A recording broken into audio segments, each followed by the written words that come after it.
جب تک ہم اسلامی اصیل اسلامی کو نہ سمجھ سکے تب تک ہم وہ اسلام جو سامراج جس کا پشتیبانی کرتا ہے اس کو ہم نہیں سمجھ سکتے.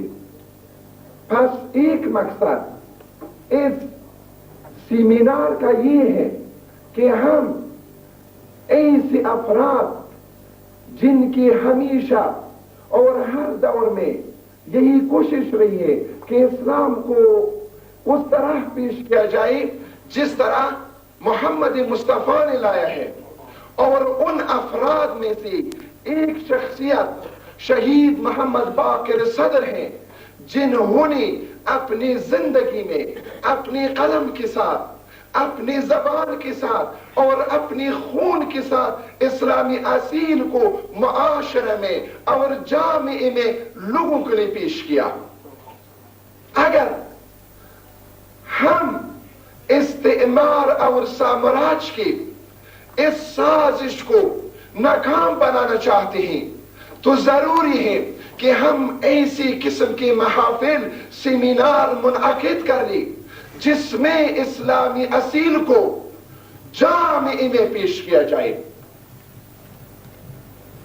جس طرح اس وقت ہمارے دوستوں نے اس سیمینار کا انتظام کیا ہے تاکہ شہید محمد باقر-us-Sadr کی ہم اسلامی اصیل کو پہچان لیں.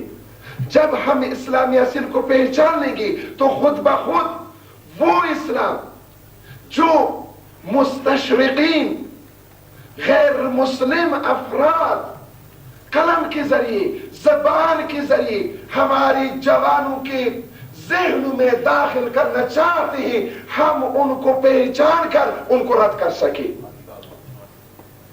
لذا یہ سیمینار اس مقصد کے لیے کہ ہم شہید محمد باقر-us-Sadr جو ایک اسلامی فقیہ، اسلامی مفکر، اسلامی فیلسوف تھے، جس کی شخصیت ایک جامع شخصیت ہے.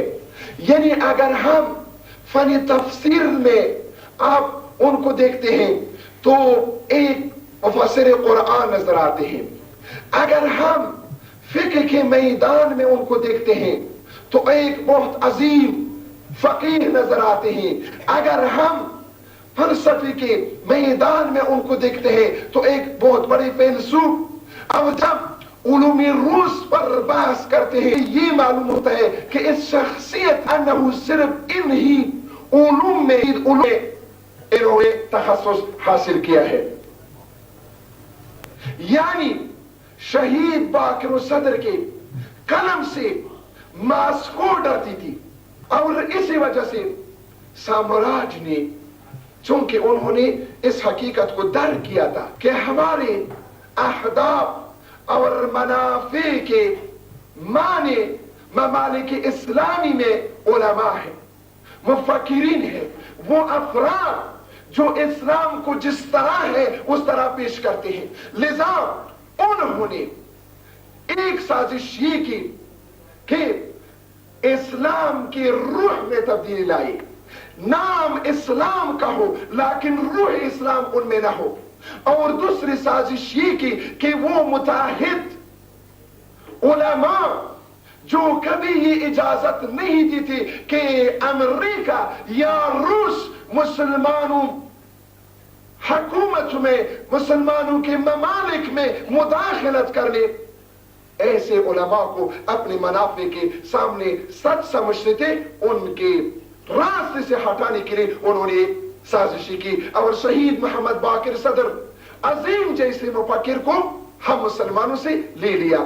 تو ہم یہاں پر اس لیے جمع ہو گئے ہیں پاکستان کے گوشے گوشے سے، بلکہ بیرونی پاکستان، تاکہ ہم یہاں پر اسلام، نظام اسلام، اقتصاد اسلام، فلسفہ اسلامی اور دوسرے موضوعات کو شہید محمد باقر-us-Sadr جو صحیح معنی میں ایک اسلامی مفکر ہے اس کی دید سے ان کو دیکھ کر اور پھر ان کو اپنے لیے مشعل راہ بنا کر اور دشمنان اسلام اور سامراج کے سازشوں کو ناکام بنا دے. والسلام علیکم ورحمۃ اللہ وبرکاتہ.